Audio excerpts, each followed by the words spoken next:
Okay.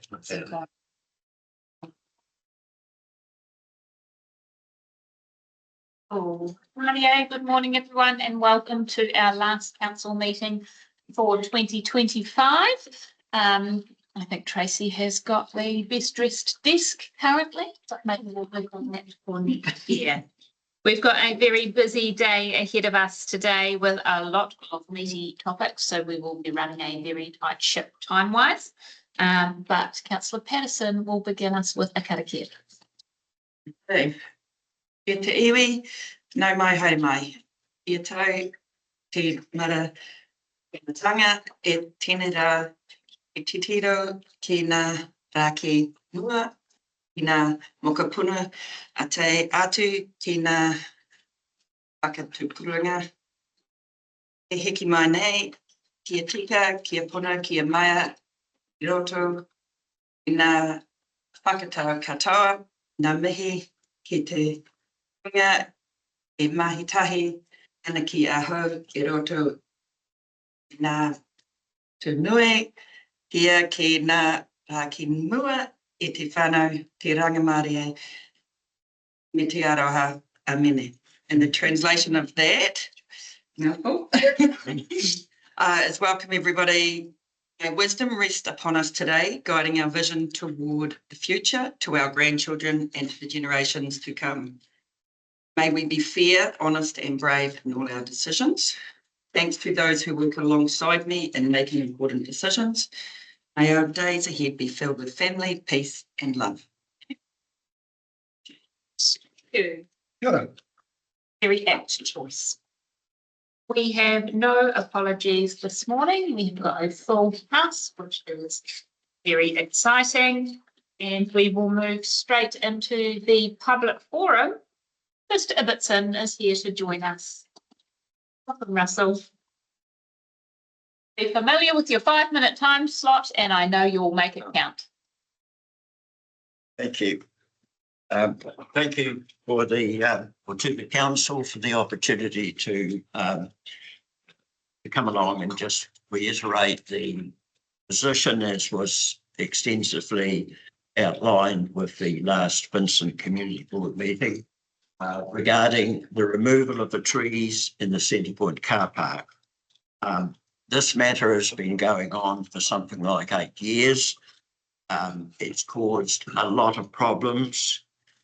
Twofold, I think, particularly. One, health and safety issues, which are concerning with the growth of the trees, and a recent arbitrous report which suggested one tree could be a potential problem. And I think when we look at what's happened in Invercargill with recent high winds, the health and safety issue cannot be overlooked. The other major problem, which is reflected in the council liability, is damage that's been caused by two adjacent buildings. These buildings are of a conventional construction, but perhaps not the norm. They have a parapet and an internal guttering and largely a flat roof. Now that can create enormous problems when you've got very, very large trees, and these trees are probably approaching something like 100 feet high, I would estimate. Very large volume of leaves, very significant other debris that's emanated right throughout the year. This has caused considerable damage to buildings and disruption to the tenants. One building has been flooded for 3 times. There's been questions about continuing insurance. And it's created a situation which has become quite untenable. I think it's fair to say that it is not anti-tree situation. It's simply that these trees are the wrong type of trees that are planted, and they should have never been planted as to the size they are. These ash trees are enormous if anyone looks at them. They move extensively in high winds. There's already been one serious accident.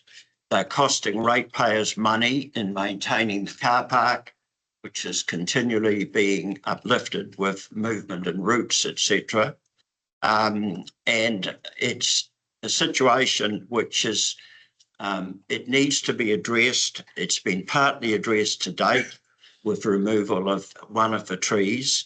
But as was the community board agreed, the other trees really need to go and be replaced by a suitable planting in the form of a non-deciduous tree, because there's been also major disruption to businesses with leaves being swept right through the premises there.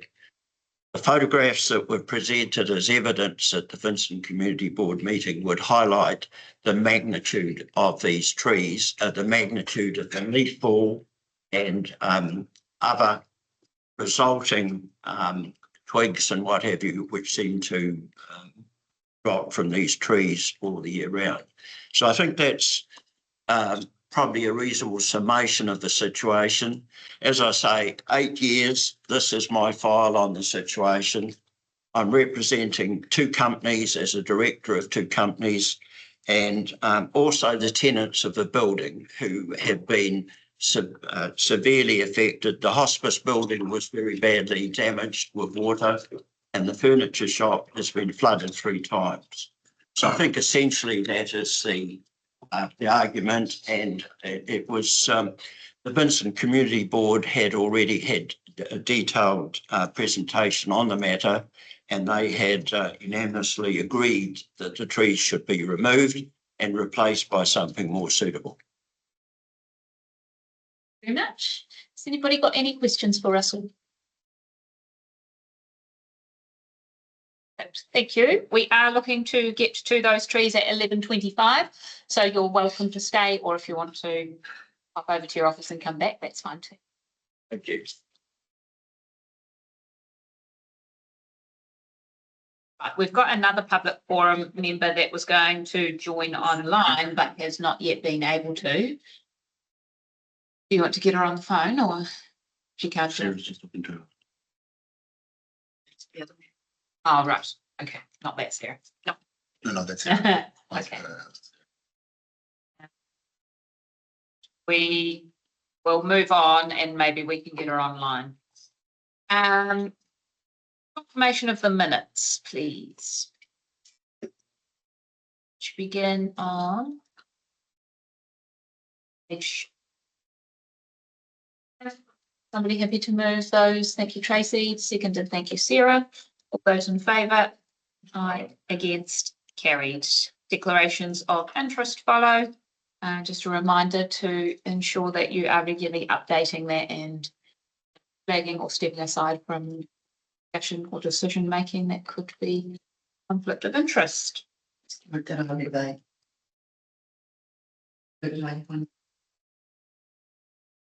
Tracy, community board chair update. We are lucky enough to have 2 today.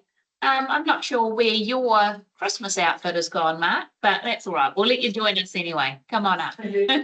Would you like to borrow some glasses, Mark, so you feel festive? Okay, yeah. He's got an opinion. Hang on. All right, there we go. Hey, good man. Welcome, Mark Jessup, who is, of course, chair of the Tennant Valley Community Board. Thanks, everybody. Just giving you a report about the community board. Pleased to say that the Roxburgh community is a very happy community. We've been very lucky. I've got to take this off, I think. You know, Let's try that. It's all that counts. Okay. So we've got a great new team. We've got 2 new people, and they're both very strong local heritage. So some of you might know Becky Slade, who works for lawyers here, and Hayden Smith, who's a long heritage of a transport company there.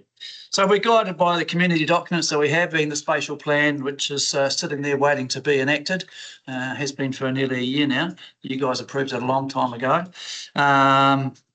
There's a community plan, likewise, which we've just received. I'll talk about that in a minute. And hopefully we'll meld all that together to get a nice master plan for the town. So as leaders and thinkers, we need to not only be thinking about the past, thinking about the future. And we're guided by those 2 documents. A few specifics that have happened in recent times. We've had last year, we had a fairly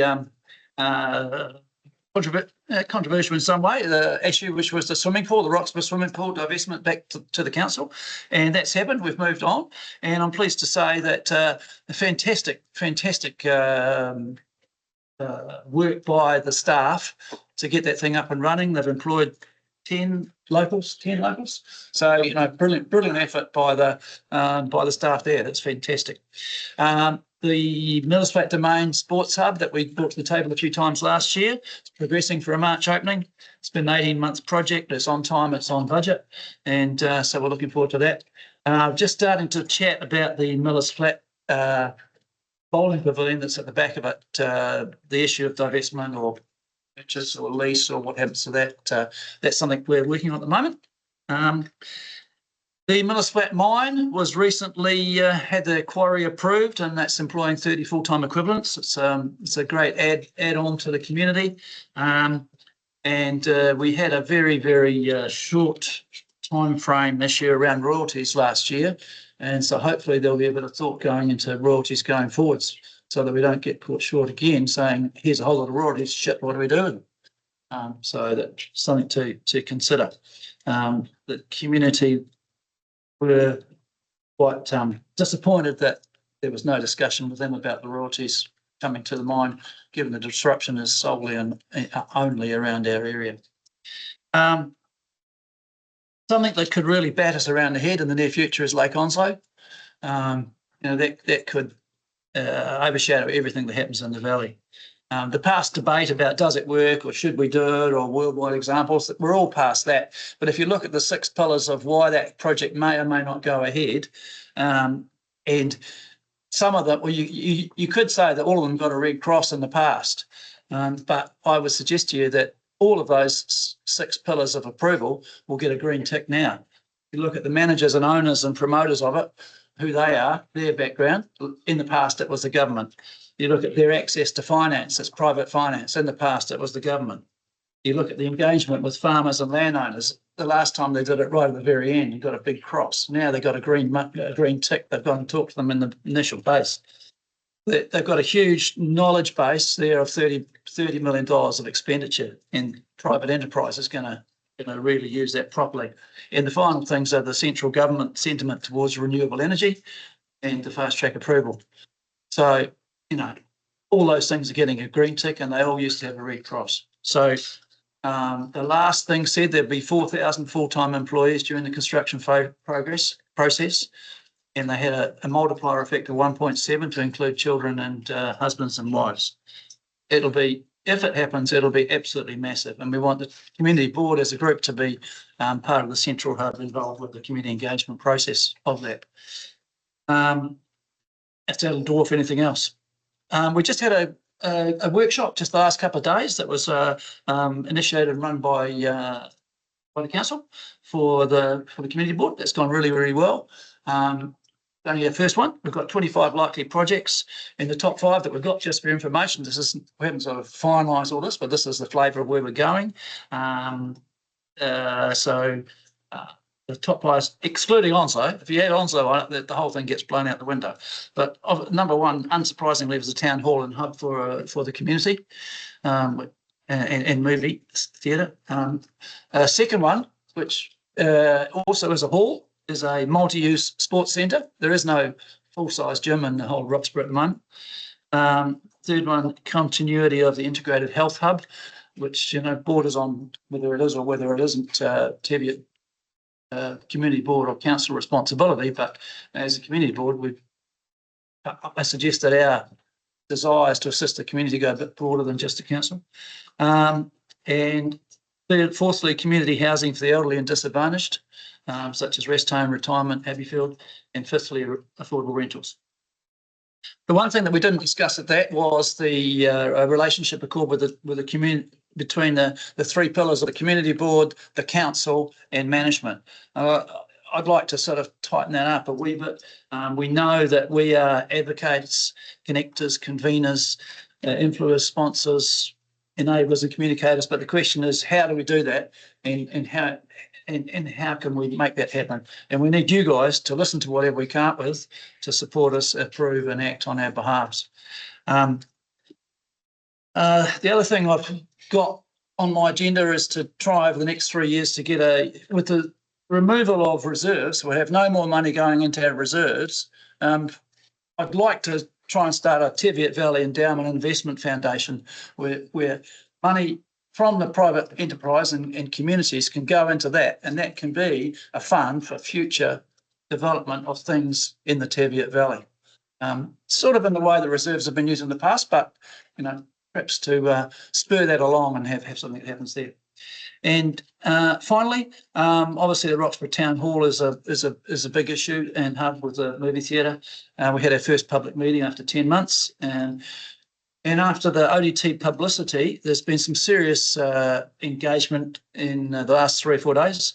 And over the last 3 or 4 days, the vote in favour of having a good look at all locations has been 80-20 in favour of having a good look at all locations. That's the vote over the last 4 days since that meeting and since the ODT paper. It's a 100-year, multi-million-dollar project. My report, ladies and gentlemen. Any questions? With the proposal of Onslow, you talk about affordable housing for young and old. That'd be a perfect opportunity, would it not? Because those 4,000 staff are going to be housed somewhere in Central Otago. Yep, in Central Otago. It won't all be Miller's Flat, that's for sure. But I mean, is there a chance and opportunity, I guess, for so much joint venture or that, leave that affordable housing there? I mean, Roxburgh Village was there because of a dam. Yeah. There's opportunities there with private enterprise helping out. Yeah, I think, I mean, my issue is that, there'll be all that going on, but we've got to be quite nimble on it and make sure that as a council and as a community board, we take a leading role and we don't take a subservient, we try not to be just subservient, that we get engaged early and we have a chit together so that we can go, hang on, this is how we want this to run, hopefully. Just in relation to the fund side of things that you were thinking about, is that a fund that you were thinking would be administered by council? But So to be a separate entity completely? Separate, completely separate, independent private thing run, trust, vote in trustees, have a separate constitution, and nothing to do with the community board really at all. But as a board, we'd like to promote it, get it going, stand it up, nothing to do with us.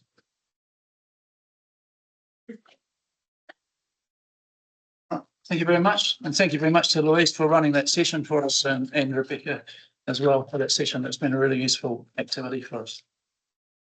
Yes. Merry Christmas.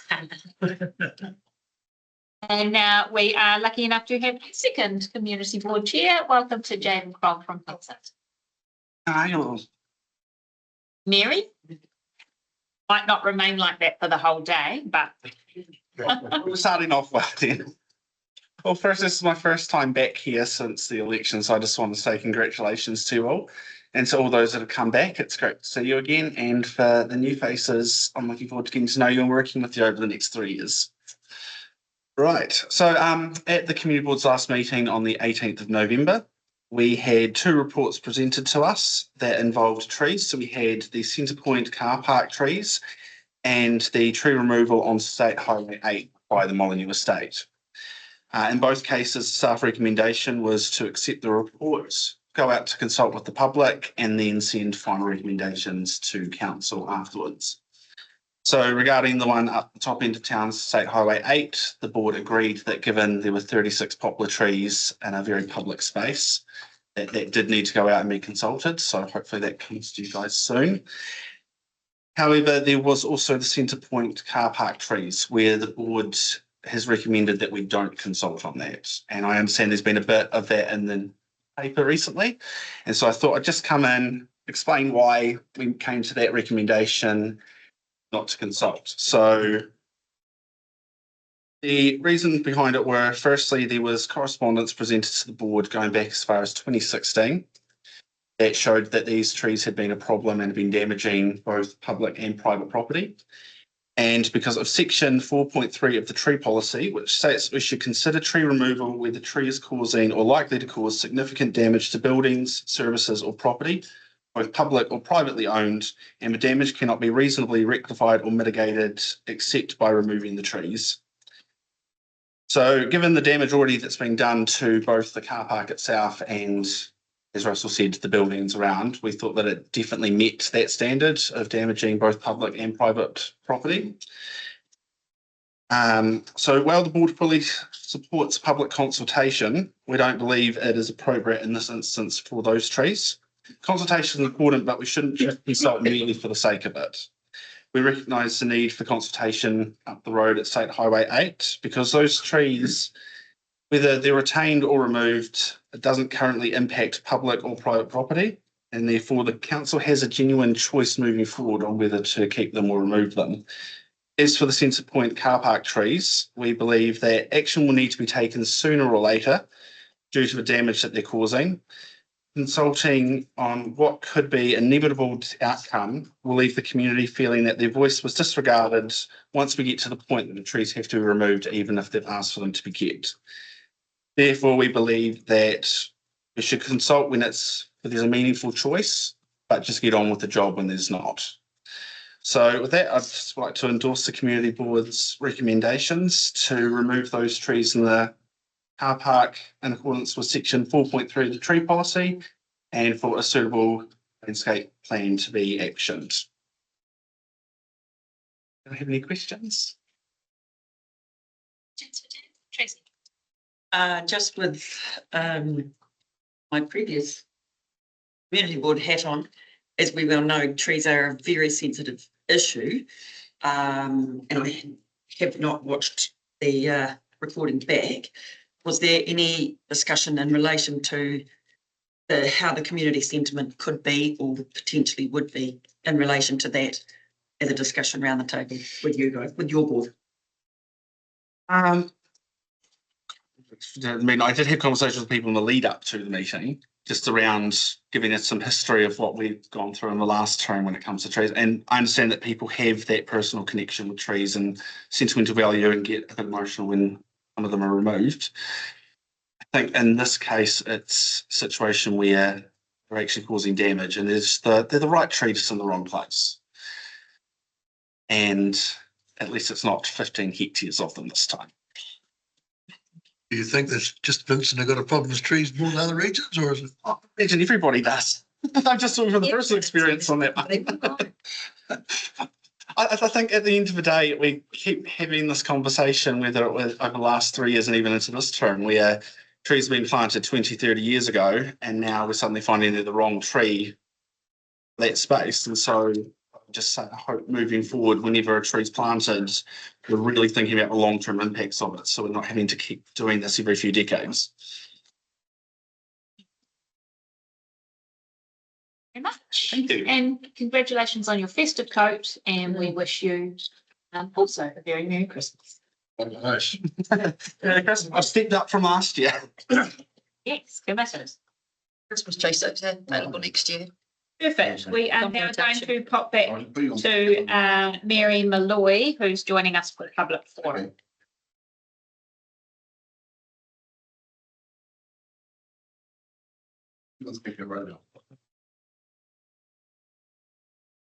Good morning, Mary. Yep. Yep, you've got 5 minutes, Mary, and we can hear you.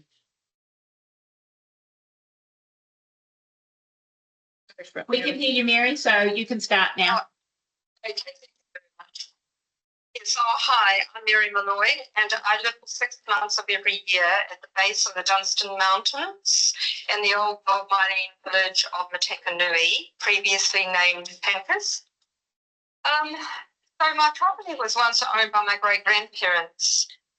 T.C. Donnelly was a manager of the Undaunted gold mine, and according to my mother, he was addicted to gold mining. The property that I own has a new dwelling plus a restored kid-set Baltic pine cottage dating back to the 1860s. My concerns are, if Santana is able to mine up the back of me, will the destruction and disfigurement of the land plus a reduced water supply with possible contamination of my water occur? I don't believe a word they say about returning the land to its former state. Employment for many will be good. For how long? We don't know. The mountains will be more and more sought after for recreation in the future, but maybe not. Mining today causes cyanide slurry pits, which will create polluted dust particles along with released arsenic dust to be blown by the strong westerly winds down onto the Manuherikia plains and possibly all the way to Ometown. These particles have been reported to cause organ damage, cancer plus rapid cellular disruption. Would compensate us if we could prove we had become ill from the above. These particles, both cyanide and arsenic, pose environmental damage and threats to livestock and ourselves by contaminating soil and water and air. Very much for listening to me. I'm actually talking from Tauranga. So I arrived here, my late husband, years ago. But I'm fortunate enough to be able to go back to Central Otago. I was born and brought up there initially, so I do love it. I'm concerned about the mountain, of course, behind me and the effect that they have on all of us. Takanui has got a small settlement of people, I agree, but you know, that could change, and already there's a couple of new people that have come in recently.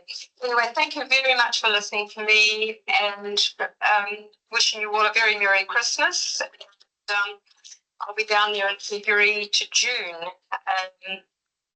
So thank you again.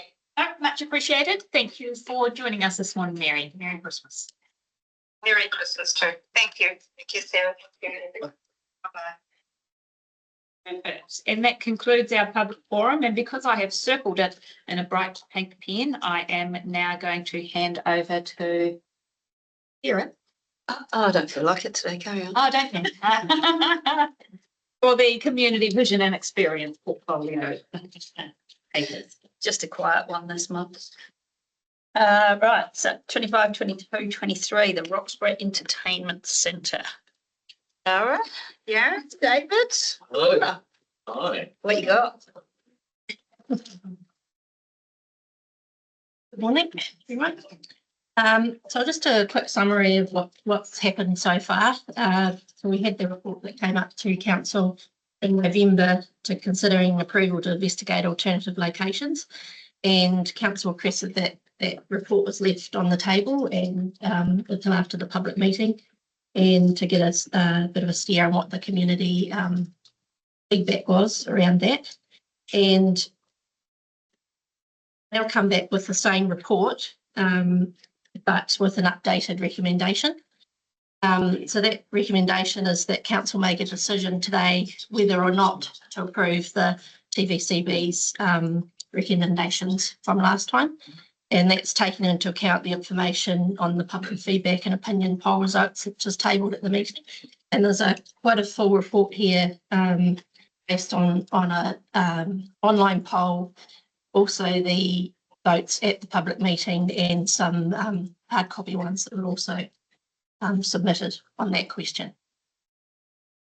I might just add in there as well, just for everybody watching, there was an article just in media yesterday that said that this was a new report that's come back. That's inaccurate. This is the report that you left on the table in November, and that report's just come back, and staff's recommendation is updated in the only bit that we've changed in that report at the top, which is in that recommendation bit.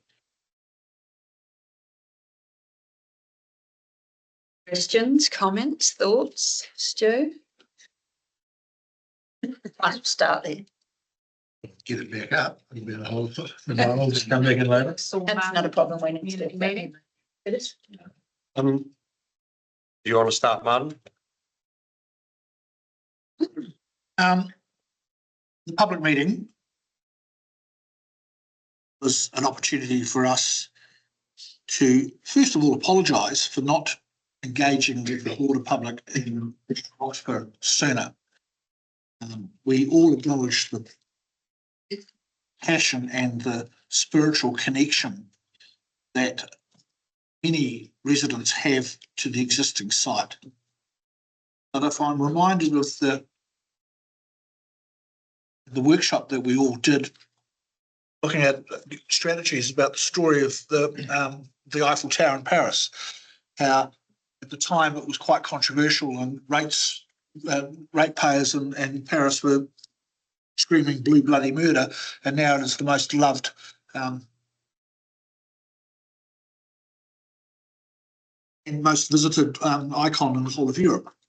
This is the challenge that we face. We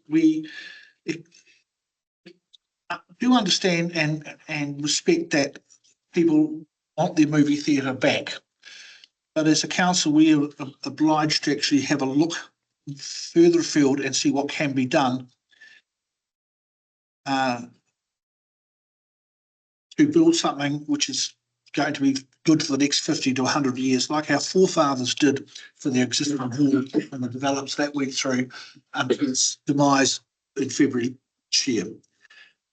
The Teviot community have also just gone through a fairly comprehensive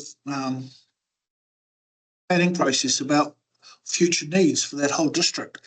And that report has been tabled, and there are things coming in that report which I think should be actually included in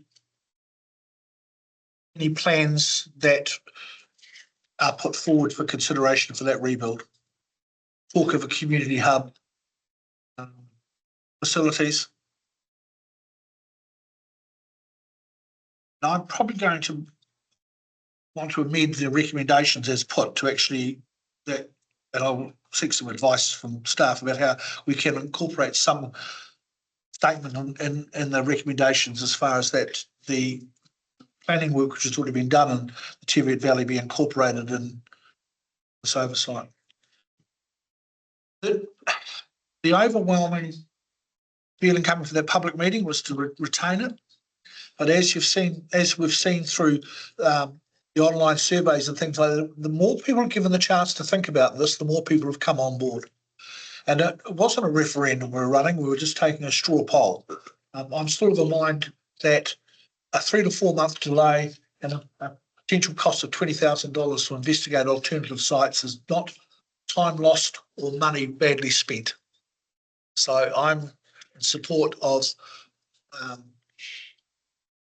recommendation with the addition that consideration will be taken into incorporating the recent planning document, the planning work into the discussions as far as the rebuild is concerned.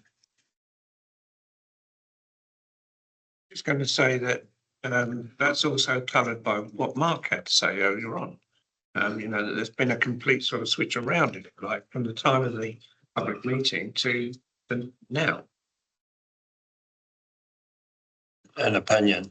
An opinion, yes. I think people are better understanding proposal. Yeah. Because it's not that we're definitely moving. It's that now's your chance to have a look. Current site's still on the table. The thing about Thursday night is until we fronted the rumour mill was in full overdrive. Yeah. And people truly did believe that the decision we were making today was to shift it. We outlined the facts on the decision that's in front of us here, and we outlined the process to date and gave a bit of background on the question is at this table for the people, and people do understand it. And I'd go back to the origins of that question. It was, what's the best building we can build for this community in the Teviot Valley for the next 50 to 100 years? And then from that, is the current site the best spot for that? And that's essentially what's in front of us here. And I, same as Martin, wonder if the recommendation could be changed to go back to what's the building we really want for this town? And there's elements in this community plan that should be taken into account, including expanded library, remote working spaces, community sports hubs, youth hubs, and not incorporate it, but take some of that into account with maybe some more community engagement on what they want, and then figure out if the current site can deliver that, and if not, what are the options, A, at the current site, or B, elsewhere. Because I think we're only going to get to do this once. And if we don't do it properly from the start, we sell the whole project short, and we sell Roxburgh and the Teviot Valley short 10, 20, 30, 50 years forward. I think that's the consideration, and I'm putting it out there because people don't see it that way, and that's how it should be looked at. And I know there's people down in Roxburgh watching this, so I hope they're listening to me. We've not got a favourite site, and I acknowledge the history and the past that's tied to the current site, and I don't have a problem with the current site whatsoever. But it needs to be taken into account with in the context of what this building needs to deliver now and into the future. So, yeah, back to the original point. I wonder if that recommendation needs to have some wording change to incorporate perhaps what I just sort of said. Or do you kick off in parallel investigating sites? That might be dead time, but in parallel you start this community consultation of what they want. Couple of questions. March 26th, is that enough time to do the investigations that you're going to be done? That are going to be what? March 26. I think that's the date, isn't it? Yeah, that's right. So if you resolve to investigate the current and other sites, that would give us the runway to give a very high level report back on what that would look like. Now, we gave at the public meeting a bit of an overview, so that would involve an expressions of interest out there to see if there was actually any other land to officially come forward. And then we could run sort of some very light due diligence over all of them and bring it back to the table. It wouldn't be a whole exhaustive list. It would be very much, I guess, a starter for these are the options and these are the potential due diligence behind them all. And then that just kind of segues straight into my next question. And obviously with the Manihirakia Hub project, I'm fully aware of, we had a hall in town and that was chosen not to stay on that site and we moved down to some other land that council administers. So I understand that completely. But in the event an alternative site was found that was private, you had to buy from a third party, which is, I don't know where the alternative sites may be. In that event, would the purchasing of that land come out of the insurance costs? And is that even able to be done, as in allowed?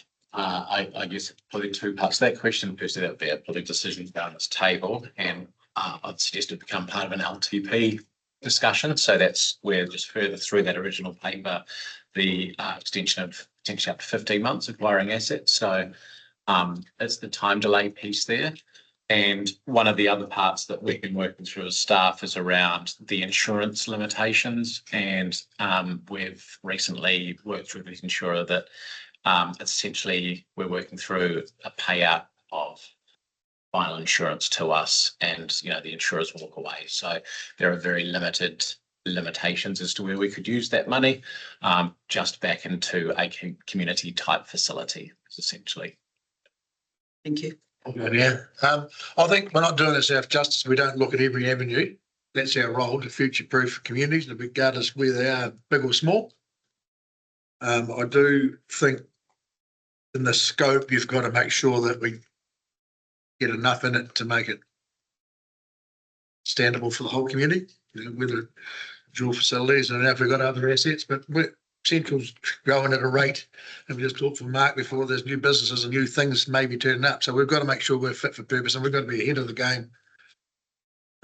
So whether we can have some wordsmithing around the type of complex or the broad enough there, other than that, I've got no problem recommending that we see the report.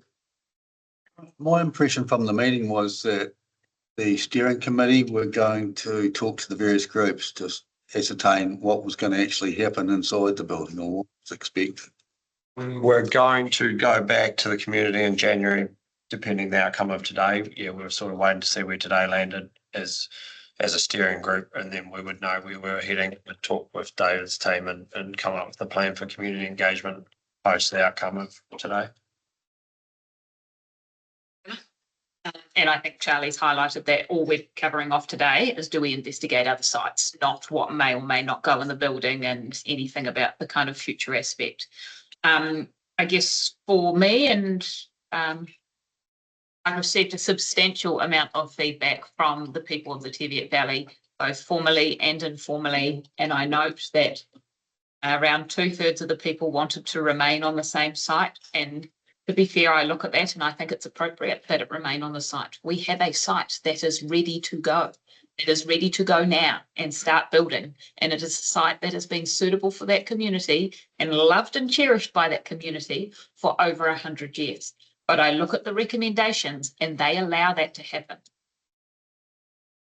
They allow the investigation of other sites, but also enable us to rebuild on the same site. So although I'm not necessarily for spending potentially $20,000 or $30,000 to look at alternatives, I do recognise that this also does enable the facility, whatever shape that they take, to remain on the current site that is ready to go. I would suggest that where we have recommendation B, that there be an A, B and C within that, and that C reads something along the lines of notes that the recent Teviot Valley Community Plan should feed into this investigation phase. And hopefully that would cover that aspect. You happy with that? Yep, that sounds good. Going to open? I'll just make just a note as well, just on that march, what would be delivered there would be very high level. And I guess if we did go up that road and there were alternatives that were suggested, then out there to get community consultation, that would be on the back part of that, on the back part of March. It wouldn't be within that. So community meetings and all of that kind of stuff. However, the official council consultation piece we have to do, that would pass the March meeting. Just on that, I think one of the things we've learned from the process to date and some of the discontent that people have been hearing is we haven't engaged adequately with the community, and I know David's team and myself have thought that irrespective of formal consultation and engagement, we will be meeting and being much closer to them on this and look to follow up in January, February on where we're at with this process, depending on the outcome of this decision. There's one thing we've learned from community facilities is that the community really like to be involved. So Follow Cromwell's lead, for God's sake, Teviot. Great to see that there has been that turnout and that engagement from people. And that's what we want. We want, when something is built and something will be built, we want the valley to feel that it is their building and it doesn't feel like a consolation prize. It feels like their opportunity to really create something that truly reflects who they are and what they want to achieve in that space. And I think that the steering group will help enable that alongside the community team. I think it's probably worth just noting as well that the graphs that we got sent through as extra to this that put in context the Let's Talk feedback, just with once you take out duplicates and everything else, that the numbers are getting a bit closer. It's not quite the overwhelming majority one way or the other that we were, and that people are thinking is still there, but that the dot has shifted quite a bit. But before the Thursday meeting, I actually looked at it in the lead up. It was 95.5 Right. prior to Thursday night. Reasonably staunch community there, and now what we're on. Well, here the response is what. The poll closed at 54.46, but there was a few duplicates that came out of that. But yeah. Can I just add the duplicates weren't all one way. There was It was reasonably. it didn't make that much difference to the numbers. Yeah, but not quite. You've seen a graph, Wayne has pulled them out for us just so we could see both. Yeah, We can see the difference. just with the graphs too, these are three different things, and so it could have been the same people voting in each thing. So to pull them all together into a graph might not be. From that, you see, it's not quite as clear cut as the. The general feedback I'd had in person via email, text, talking to people since Thursday was they just appreciate what we're actually asking now. As I said, the rumour mill was an overdrive and people thought we were making a decision on something we weren't. And once they step back and realise what we're asking and where we're coming from, they've been largely receptive to it. And this doesn't take out the option of carrying on. No, the current site is well and truly included in this investigation. two sensitivities or tensions for them are time, so time extension, and then spending money out of the insurance payout on, investigation and stuff. So And I might just pick up on the time thing. So the reason that March 2026 is there is that won't impact our overarching goal of 2028. If that decision in March 26 is, yes, found a better site, that's where we want to go, then that time, the final build gets impacted. However, this investigation phase wouldn't impact if we ended up staying with the status quo. just we can have parallel work streams going, that start that consultation as soon as you can about what they want in terms of function. Yeah. Anybody else? Anyone? Okay, Wayne, have you got Version, the recommendation, version 2.0? the.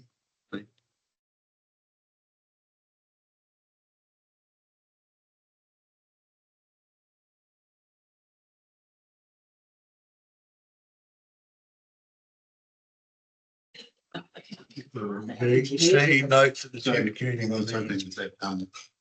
Law, change their term at C, because the B was really talking about what the community, C was kind of separate. Rebecca, sorry, do you want to just add your community plan will be released and final and Yeah, so I just mentioned it's still a draft community plan. What resolution is it in? Wayne? So yes. Is it Community plan should feed it. If we just need draft. Even it's about to be released publicly. But there is data in there about other ideas. It's not talking about the hall specifically, it's talking about things people would like to see about. Yeah. That's all right, that's all good. So happy with them? Anybody? Can I Is just that do what you- just one little change, just in the A bit there, the council, the steering group to investigate current and alternative options? yeah. Yep. Do you want to talk about some of the zoning on the current site or are you not? Just for context? It's a little bit too much detail, I think, at this stage, but yeah. I think we'll just keep this quite high level. We've got a lot to get through today, so. Yeah, right. I will say any. And on that note then, rather than read them all out, A, received reports, level of significance. B, approving the following recommendations from the PCB, taking into account public feedback and opinion poll results. Okay. A, approved for the Roxburgh Entertainment Centre project steering group to investigate current and alternative options for location of the centre rebuild. B, approved that once the investigations are complete, a report be provided to the Teviot Valley Community Board and Council in March 2026, outlining the findings on alternative location options to enable a decision on whether to change the project scope. C, notes recent draft Teviot Valley Community Board should feed into this investigation phase. And D, authorises the Chief Executive to do all necessary to give effect. Just one point in B, where it says, outlining the findings on alternative location options, shouldn't that also say current options as well? Yes, it does now. It's Um, been edited. No, yeah, right. he said B, B. Current. In B, Correct. Current and alternative. alternative, yeah. Everybody happy with those? You want to move that? Go ahead. Stu? All in favour? Right. Against? Carried. Wait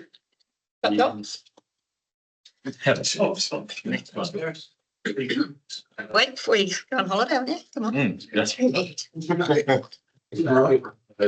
Right. You're right, mate. Come on, Rich. Right. 2522.3, Centre Point car park trees. Thank you. I think it's all been said. I don't think I need to summarise anything more. I'm happy to answer any questions.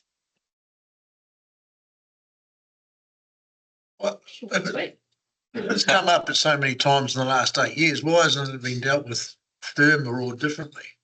Well, I think if you look back at one point, the board declined to do anything.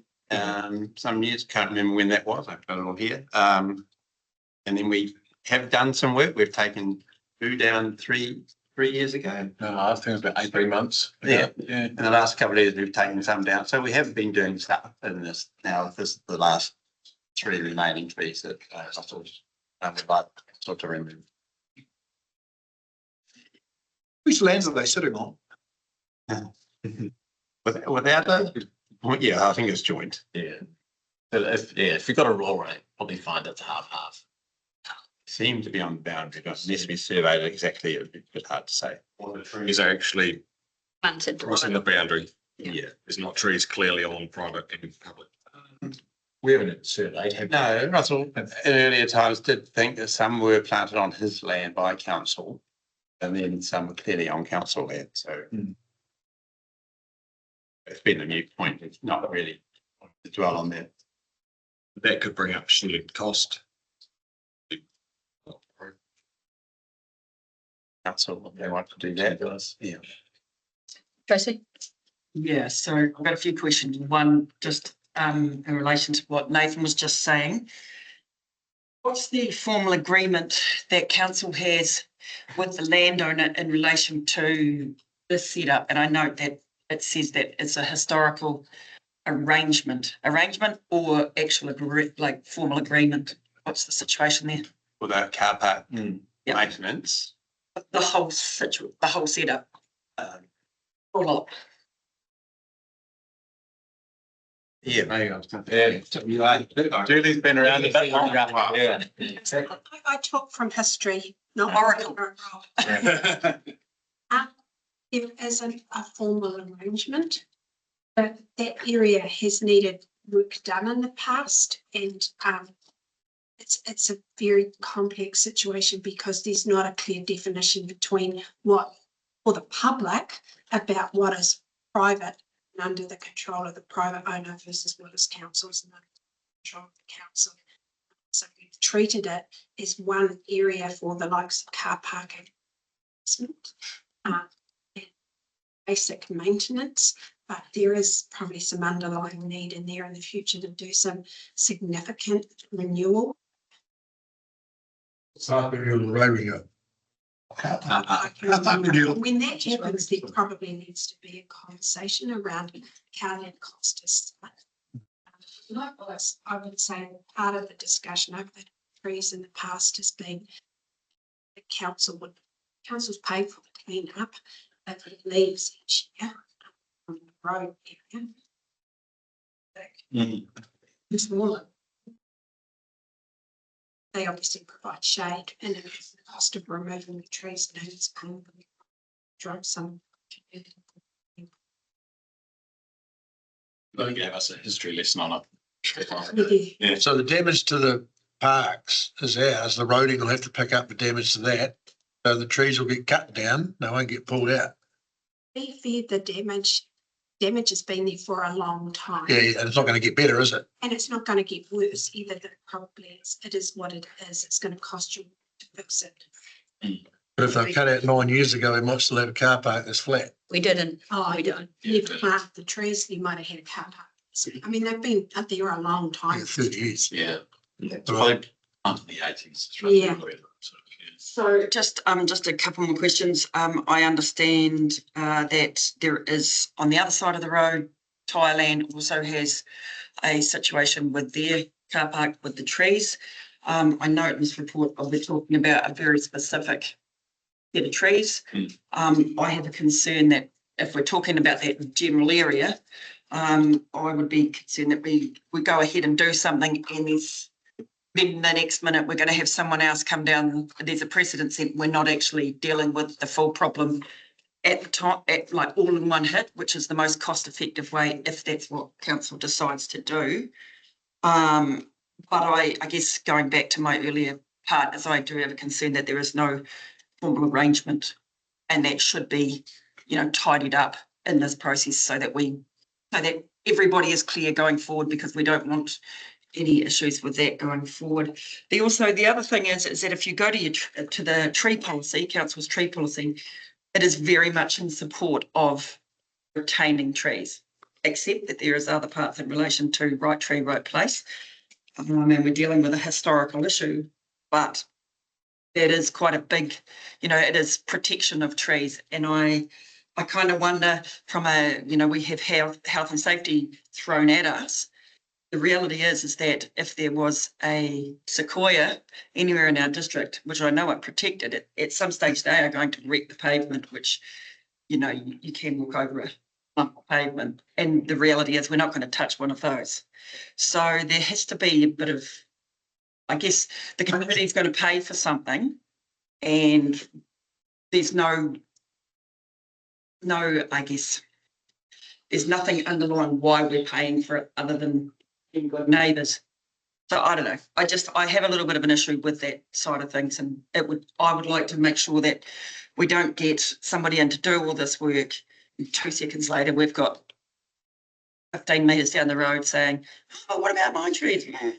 So that's We've got till March, and they're April. Yeah, so just on the Thailand side of the road, and there's also another one outside the car park on the other side. So I'm going to meet Thailand guy after this and see what his problems are. And I think,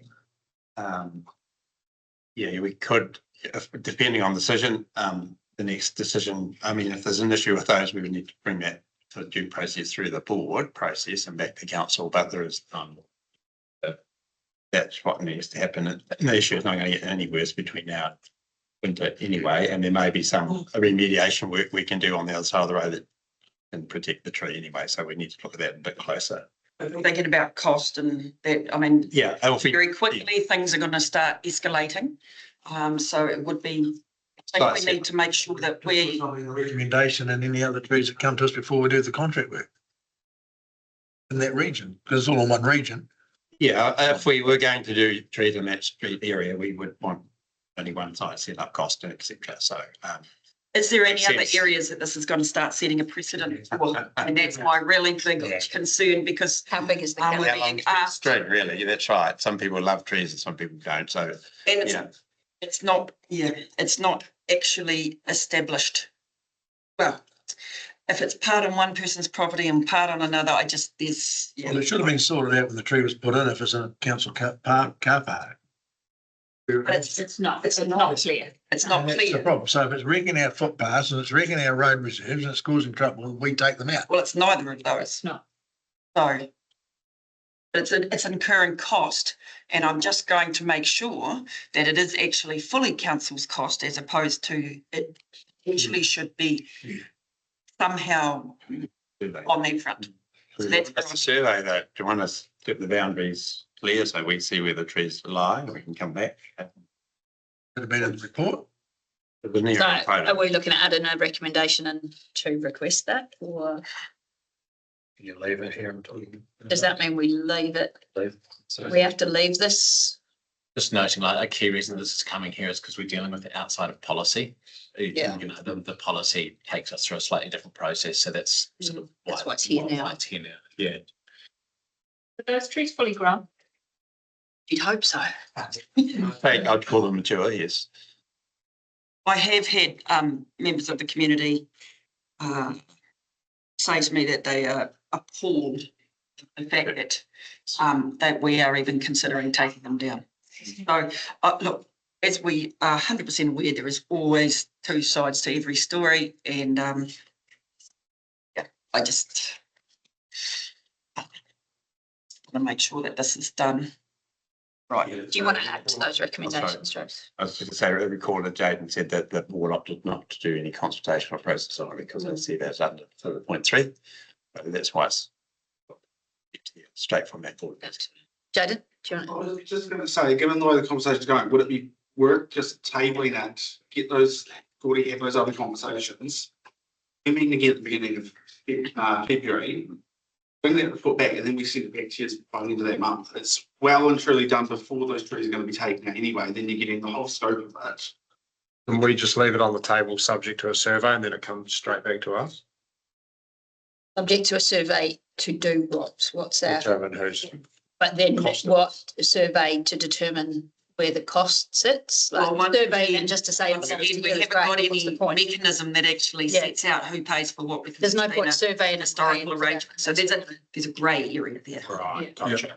So a survey in itself is. No, I was merit surveying. unless we have a reason. Ownership of the land. Ownership of the Yeah, land. yeah, but then there's got to be a part B to that. This one is even more complicated. Yeah. It's because the owner of who is potentially the owner of the land is not the person who planted the trees. That's right. So even if we were to say they're on your land, He'll say I'd it's your anticipate tree. Russell would say, well, I didn't plant them. It's your tree. So. Yeah. So it's an incredibly complex thing that, and I think, to grow. Now it's been 10 years. yeah, we can see how. They were clearly planted by council. There's no argument about it. And it's going to be very difficult. We know that in Alexandra, in central Otago, As a car park under a tree is one of the most coveted car parks in town in the summer. even if it's on an angle over the. Even if it's on an angle. Alrighty. Can I just ask, apart from the damage to the car park itself, is there any danger that the trees are going to fall over or any branches or anything going to fall off them? Be careful how to answer that. I know. Every tree. We do get them assessed regularly and they are sound trees, but clearly if you have a wind like that in south and last month, Yeah. trees are going to react differently. We're looking for more than. The day. Central, if we were going to wait for a wind like that, then we'd just cut everything down. So that's not a reality. Yeah. But The day we first discussed this at the community board, we had some extremely strong northerlies come through and there were bits of those trees throughout that car park. Substantial bits, but it was quite a lot. One of the issues which has been raised in this discussion and as Julie's commenting on the history of the ownership, and does trigger that ownership that needs to be sorted out once and for all. And who's responsible for what? Because I do understand the challenges council's had in just doing basic maintenance on that car park and who's picking up the costs. So that, I don't know, if you can't add another recommendation to this report, but it would call for a totally separate report, wouldn't it? You could add that. What's the key outcome there? It's like, you understand the clarity of the land. Yes, well, yeah, and what the relationship is between us being the public sector and the private owner. in the planter as well, though. It means who covers the ceiling on that side compared to the maintenance on that side of it. Exactly, yeah, well, that's what's not happening, yeah. Counts. This has been floating around for 10 years, Yeah. then how much time and money it has cost council thus far. Exactly. There is a recommendation in front of us today that will deal with it once and for all. We have ascertained that we need to understand who owns what part of that car park, because in the future that is going to require maintenance. And our number one priority is funding.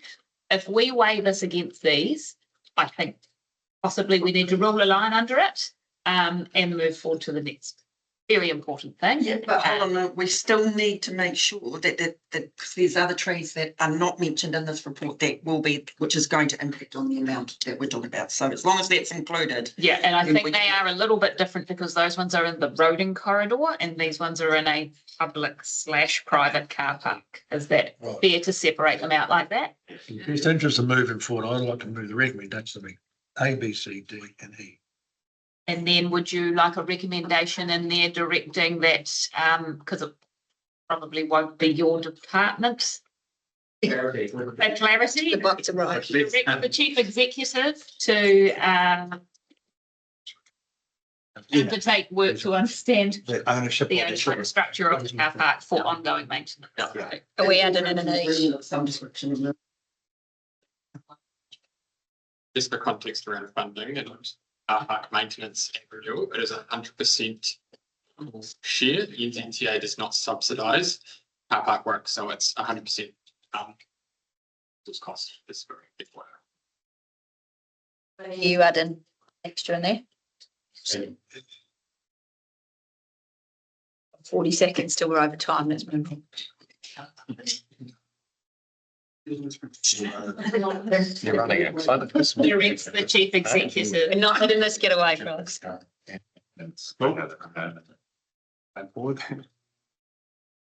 Right, while he's typing, we've got A to E here and we're adding in I'm not reading them out because I can't say the name of the tree in B, so you can all, at your leisure, if you could just read those and tell me you're okay with it. You've got 30 seconds. Just call it a Raywood claret ash. Yeah. Painful tree. So pack out. Not Blackton or Terreo.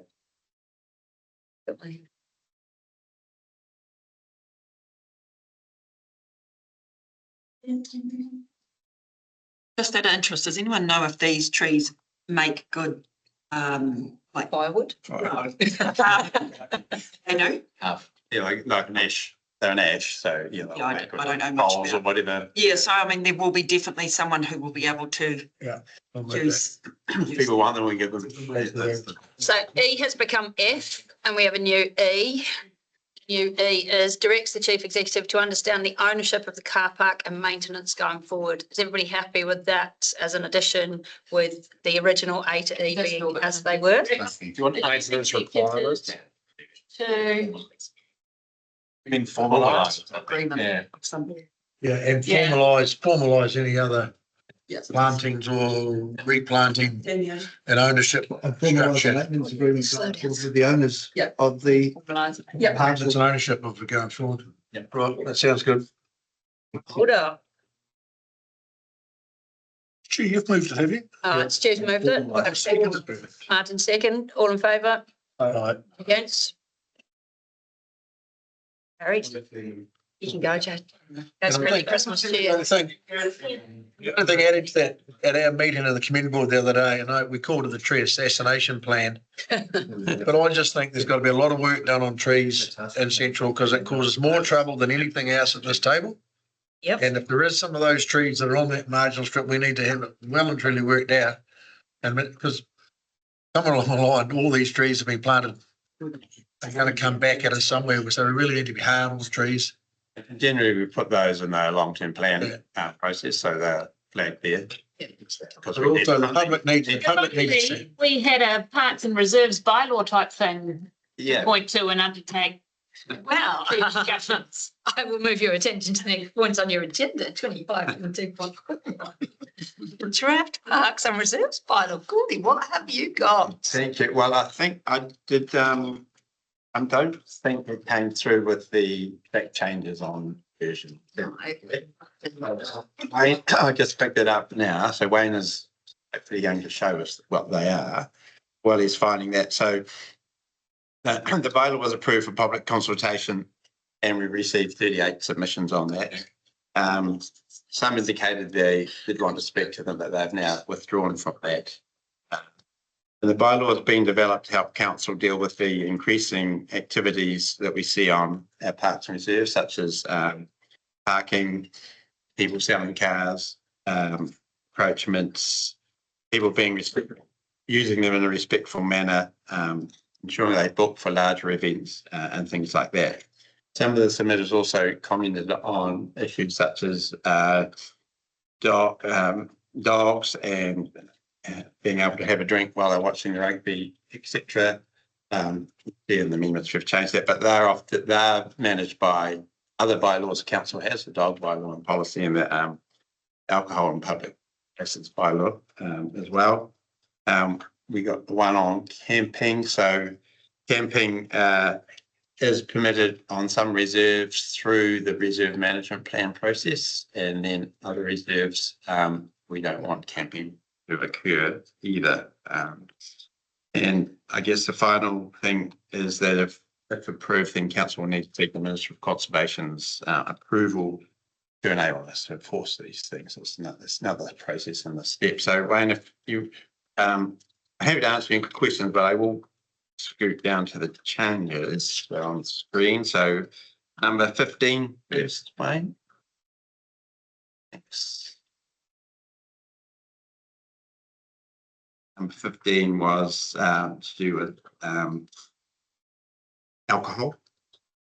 The people submitting that they wanted to be able to consume alcohol. So just reflecting the council's Down the Supply of Alcohol Act and council's alcohol restriction in public places by law to restrict alcohol from being used from 10 p.m. to 7 a.m. off the top of my head.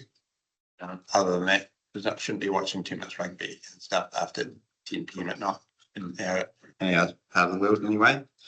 And then 6, there was some confusion on what or clarity required on so what is the structure? So I've put that no person shall erect any tent, marquee, stall or temporary structure, excluding casual shade tents, which was part of the submissions without prior permission of the council. And that sort of follows what other councils have got in their bylaws. Sorry, can I just on that one there, and I may have just not seen it or missed it, but in the event that any of those temporary structures has an impact on the ground, like there's some like issue that I'm not sure whose responsibility it's going to be if, you know, sometimes you're talking about bigger marquees and things like that, and it's not that clear for me from reading that is whose responsibility that's going to be. So under the Building Act, some of those big marquees, like for the Blossom Festival, need consent. I mean, some people Under our put it building. up there. Other things got other acts that cover those details. Also, in the terms and conditions for your hire agreement with the council, there is conditions there where you accept when you Thank you. Mediation too. that you have to remediate any damage you do, and quite often you pay a bond towards council, which is then council inspects prior and the event and after the event, and any damage you incur the costs.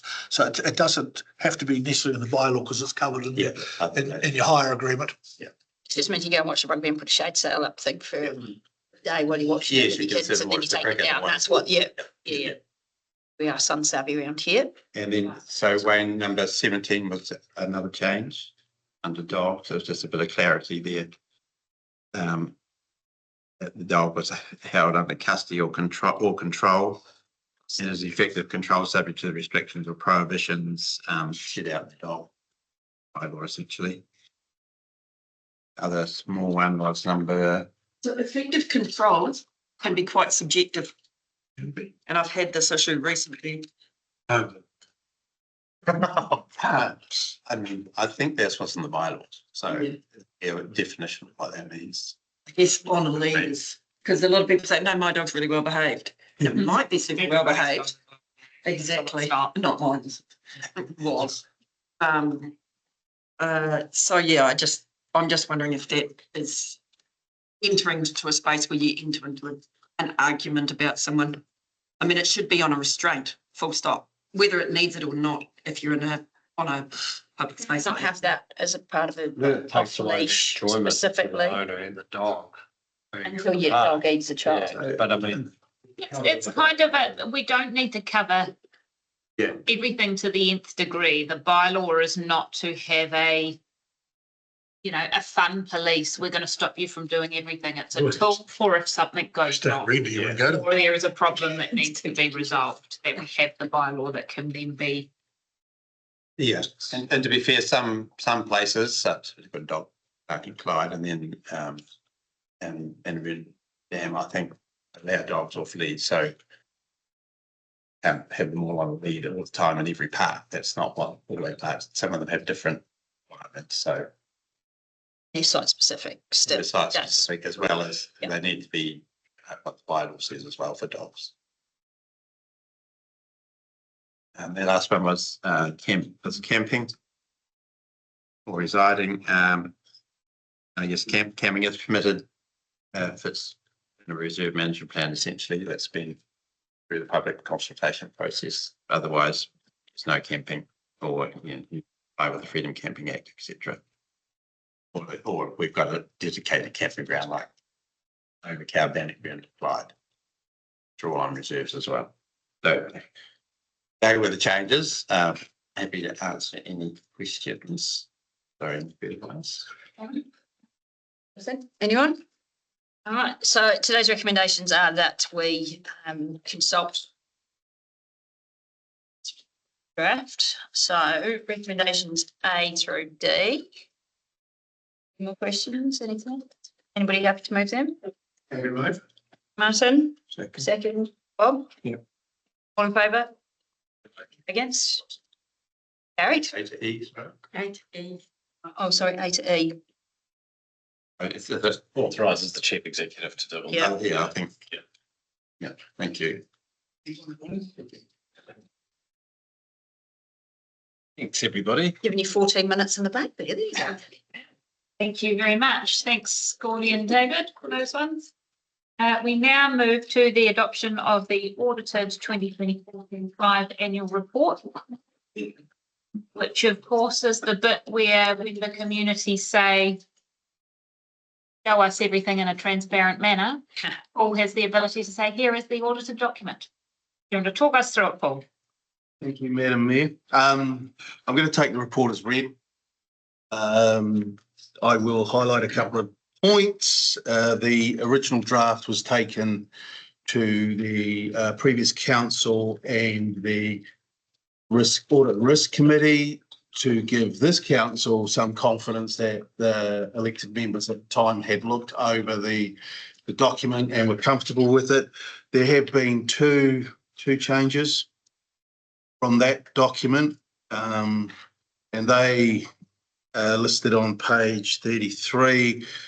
We have increased the cost of goods sold by 50,000, which has reduced the surplus slightly, and we have increased the revaluation reserve property, plant and equipment by 28.38 million, and that is in relation to the land that we classified as inventory and was transferred back to property, plant and equipment at fair value. So it needed to be revalued.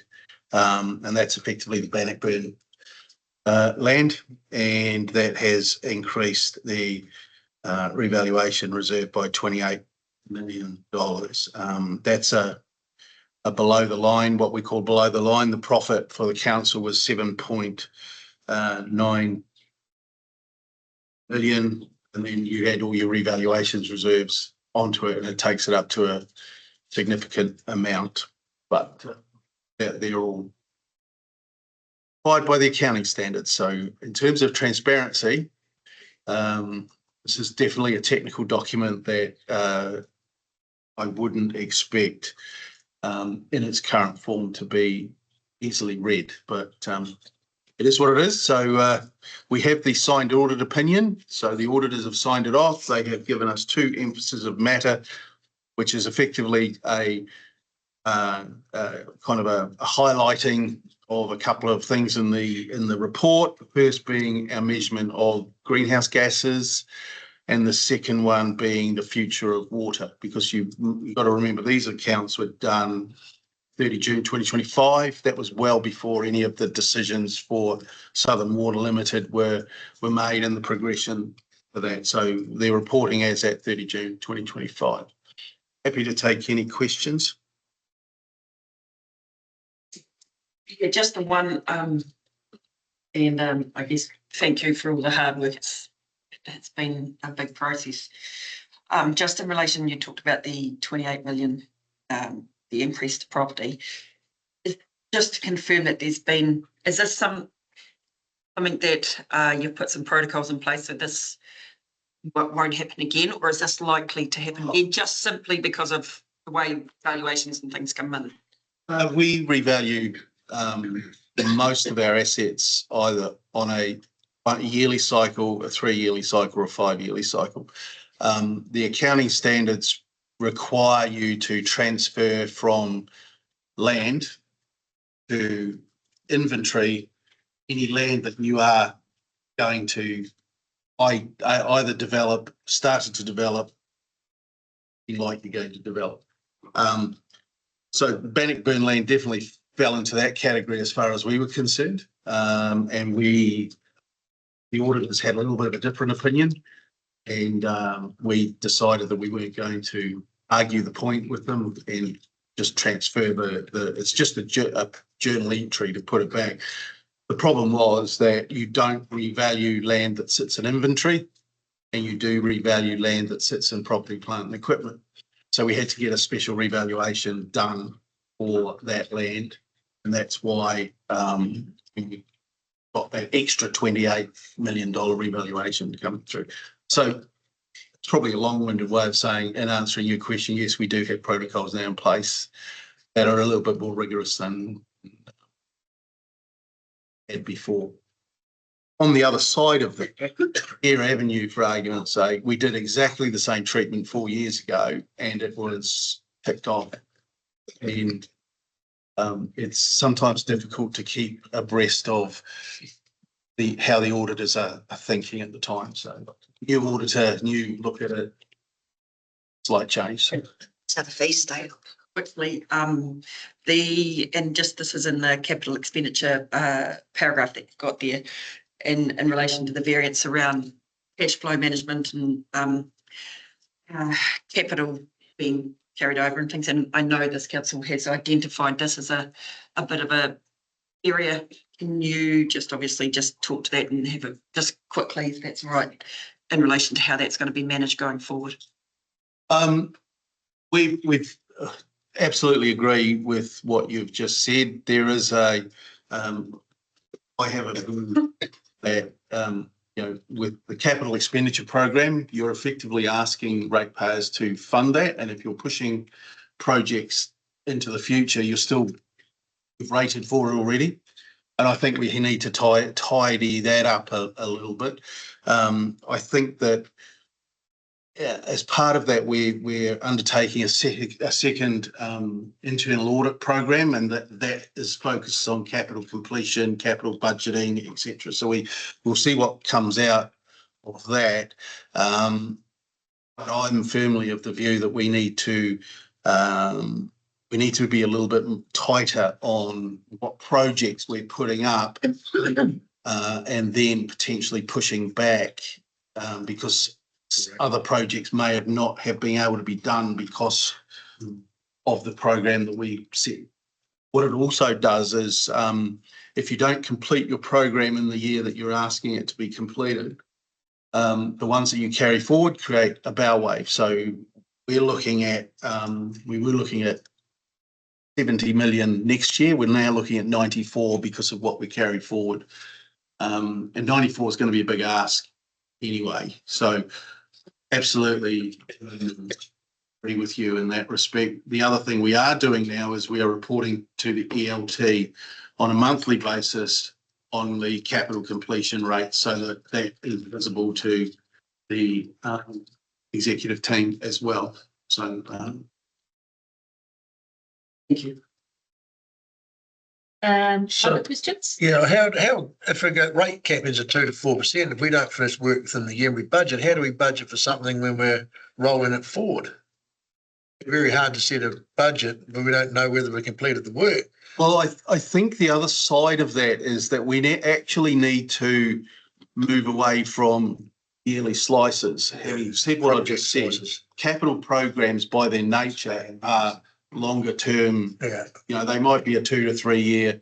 A classic one is the Cromwell Hall. That is, we've staged that over a couple of years because that's how it would get built. And I think we need to look a little bit at more life-to-date capital programs rather than this is what we've said we would do in a year, because there are circumstances where your capital program is delayed and you don't actually have a lot of control over it. And I can think of if we talk wastewater programs, we are waiting for the government to put in place the wastewater standards before we go and spend money on producing something.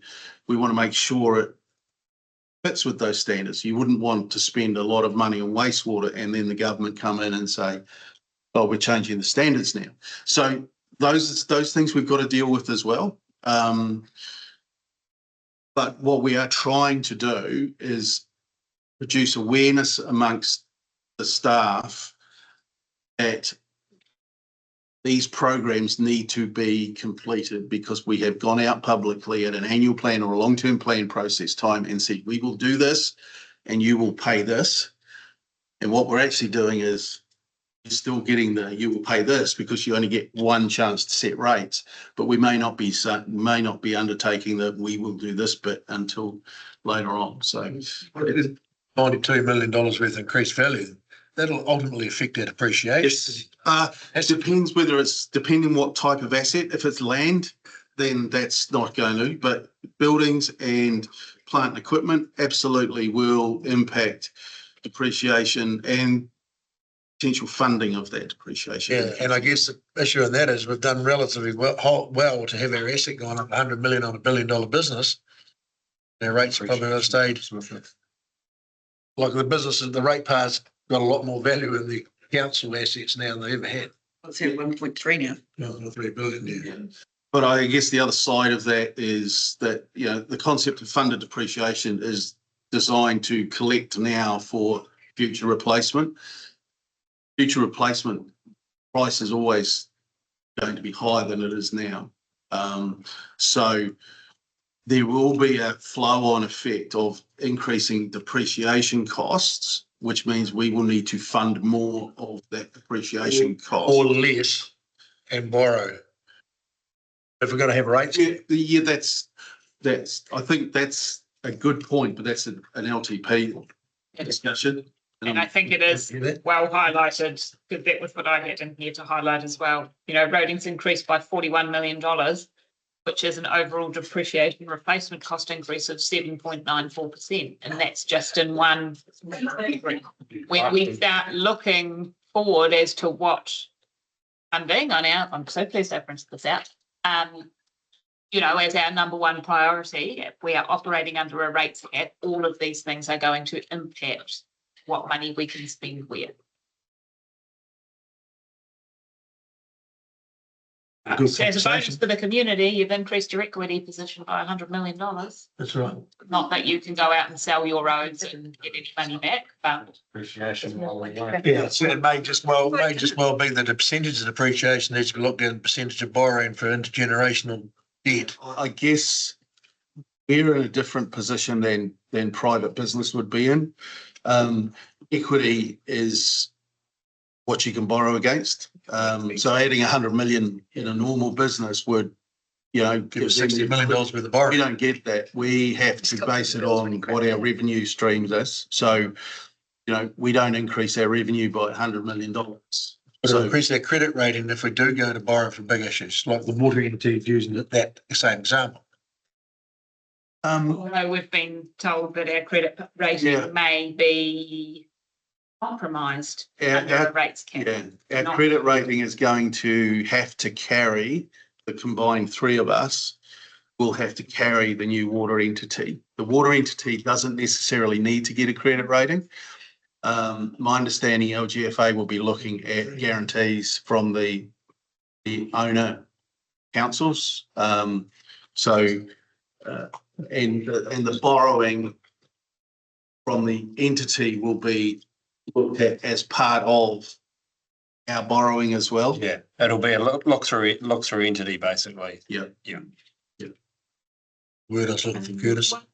One thing I'd like to cover off if possible is the graph at the top of page 37, performance measure results by year, which is very Knew someone was going to ask you. wrong direction. Can we talk about that, please? Yes, we can. I probably can't answer those questions because they relate to other activity owners. I don't hold you solely responsible. Estelle, would you like to talk about that, please? Solely responsible. Look, so the report goes into detail on the performance measures. This is the performance measures as they were for the last LTP cycle, which was established. Chief, that would have been 2022, was it? 2020. And so the performance measures that we have in train now will probably be very similar, but they're also going to be different because LTPs is the time when you reinvestigate that. Look, if I just pick on roading, for instance, they've got 7 performance measures. They are probably in the 70% threshold of achieving. You really be able to talk about the ones that were not achieved. And that's, you know, and water's a classic, isn't it? There's 23 measures for water, and what you'll see there, 25% have been achieved, and a large chunk have not been achieved. And that's not achievement will be things like responding to an urgent call out inside 60 minutes. addressing an urgent, and, so these are, the water ones are statutory requirements on us. And they're challenged. The one in the building control. Oh, and just talking to the writing, we have to report measures which is might lead to death and serious injuries on our network is decreased. And as we know, we've had some events outside of our control in terms of the road not being necessarily a contributing factor to death and serious injury crashes and different things like that. And it's very easy to not achieve that in terms of there are those incidents. The others with regards to percentage of the network resealed per year, depending if you've got a strong urban or rural piece that is challenging. You've got a much wider road to reseal. You might not get as much done for your budget versus narrower corridors. Can be different bits, as well as we're seeing the increase in cost in terms of the value of our network to actually reseal. A certain portion that does become more challenging with cost of resealing being more expensive and a network growing really quickly with invested assets and different things like that. So that's where at the point of long-term plan, we're reassessing what we are going to be able to realistically achieve in that piece while still being driving to get the most down we can in terms of that reseal. But when we get challenges around funding, we can't do as much for the money that we do have. And unfortunately, we do not meet that full measure. You'd argue on that in a roundabout way, there's some pretty good results here in the actual work we're meant to be doing. In the core businesses, we're hitting 60, 70, 90% or 100% in the stuff that we've been told we're going to focus on. Yeah. I mean, if you look at water, for example, Julie's not here at the moment, she's just okay, but in this measure, we wouldn't have been as our barriers weren't in place. So we would have been, we wouldn't have met that. Wastewater, stormwater, roading, and regulatory, community property facilities, they are all hitting that 70 or 80%. There won't be a lot of private business might be hitting. I guess I mean, if we just take water out of it, even so, and if we put funding side and the rates cap, thinking on how are these performance measures, it's going to be very interesting to look at how these performance measures interact in a year, in 2 years' time, and how that looks, because and it will be really interesting. There's a performance measure that's put against us as far as legislatively. Performance measures versus community satisfaction, you're going to see some significant changes. Absolutely. Performance measures are designed to measure how you're delivering your level of service. The level of service is obviously a function of how much money you can put into it. So what you're saying is absolutely right. In terms of the water space, the performance measures changed this time last year, effectively. So we started out pretty much brand new again from that perspective. So we're working towards achieving them.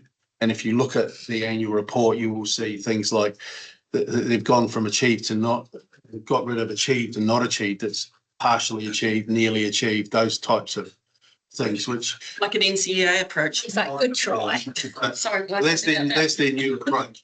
But you do get the ability at your long-term plan. So this set here is the last set from the previous LTP. The next two annual reports will be dealing with the 25-34 annual plan, long-term plan. So you're stuck with those. 27-37, you get another go at setting what you want to see as your performance measures.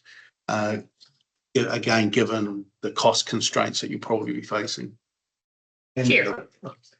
Also, what we'll be doing in the quarterly, we'll be bringing to you that new benchmarking of our measures and the ones that we do measure quarterly, so that we will be bringing those to you. And you report the initial draft was brought to about a month or two ago, but we'll be reporting that quarterly, so you'll see those ones that we do measure quarterly, how we're tracking. Sorry, Chair. Yeah, this question really is in relation to the roading. If we did get they get more than 51%, we only get 51%, right? What more we'd be able to have a better performance? How do we get the same as the likes of Clutha? Well, we government. Well, I mean, how did they get it and we don't? Some of the councils have even more than Clutha has in North Island because it's on so many things that we can't control. It seems a bit weird. We've got a big, huge roading network here to take for. And yet we're on a smaller percentage. It just doesn't make any sense. And how are you supposed to be able to create, to actually create what you need for the community if you actually don't get the same subsidy as other districts? What do we do? How do we get it? I guess there's two parts to that. One is the financial assistance rates is calculated for a number of factors, including economic and social even pieces, and different areas do get different numbers. 51% is the minimum in that regard. But I think in terms of our 27 submission to NZTA and being robust around how much our program for the next 3 years are in terms of steel road renewals, maintenance and everything like that, being robust to get the level of funding we need to be able to achieve that target would be, I guess, looked on if we can build that investment case from NZTA and have the push from council in terms of their local share to be able to deliver that as well. Noting the fact we are in a constrained environment and may be looking at making decisions around level of service on our steel road network or unsealed network and different things like that. So we will be looking at that target as part of the 27 long-term plan around what's realistic to from a financial investment point of view, affordability point of view, as well as keeping our network safe and everything like that. But I think a adjusted financial assistance rate probably be unlikely. Again, we continue having that conversation to get what we can from NZTA to support us in our delivery. It would be about pushing to get what we do ask for to enable us to do the work and having that buy-in and support from council in terms of putting up that local share as well. So I think, yeah, it's a bit of a two-part piece. But So we're never really gonna, you can't see us ever getting any more than 51%. I'd say it seems unlikely. It seems unlikely in the conversations we have had previously with NZTA around this. We're losing at 57. Yeah, We've got councils in the North Island that are in 67. I mean, and you talk about regional deal, that would be one thing in the regional deal. If you want us to get our infrastructure up to the government level, get us back to the same level as everyone else is, we can improve that. But just on that, when you look at what the sort of the approved projects but are not funded under the NZTA out to 2045, unfunded to the tune of $1 billion, suggests there's very little chance, and most who perhaps have high fire rates are likely to see a reduction. I can almost bet the house on it. There'll be no increases to the fire rates. The council. And to be fair, although that's probably one of the things that people here complain about the most, our roads are in outstanding condition compared to many around New Zealand. And a big part of that is because of our weather. But I acknowledge that Home Hills Runs Road is probably not one of those. Looking at performance measures, just shown, if we were looking at our 2 to 4% rates cap, you decided now, let's have a look at things that we're not getting over 50% performance measure results in. It'd be very simple to make some decisions where we spend money. Because if you're going to try to drag, and water's always tricky, it's not going to be there in time, but even environmental services to try to get them 80 to 90%, it's going to take a lot of money to do what we're doing very well anyway. So the ones that are over 50%, we turn around and say, give them 2.5% increase in their rates, and that's where we sit. It's a very easy line to make a decision on.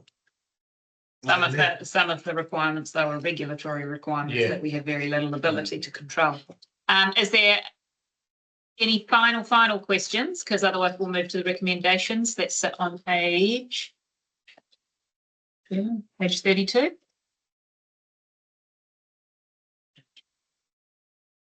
So Tracy's happy to move that. Thank you. Sarah's happy to second it. All those in favour? Against? Carried. Thank you. And your report is done. Approved. In the bag. Well done, Paul. Thank you very much. That's been a big piece of work. Right, I will now hand back to. She's a busy day, isn't it? Jen, come up. Alrighty, where we at? 22.6, Cromwell Memorial Hall or other suitably named facility by the lake, by the, well, is it even a lake? By the lake/river, by the waterway, by By the large body of water. the building by the water in the town that's also gone by many names. Let's talk about fees and charges first, please. Good introduction. I said 10. Thank you. Thanks, Sarah. I'll take the report as read. This report is for council to consider the fees and charges to hire some of the spaces in the new venue. These rates are likely to need to be reviewed over time. They will evolve as we get an understanding of how the building is being used. And they have been set under the direction of making it as accessible as possible to our community in the first few years initially. A report to the Cromwell Community Board included 3 rates, a commercial rate and 2 community rates. 1 community rate for paid events and another rate for groups and free events. The board was happy to support the community rates, but felt that the commercial rates were set a bit low. So they've directed us to go away and have another look at some of the commercial rates, check some comparable rooms and spaces in other venues in our district and neighbouring districts as well.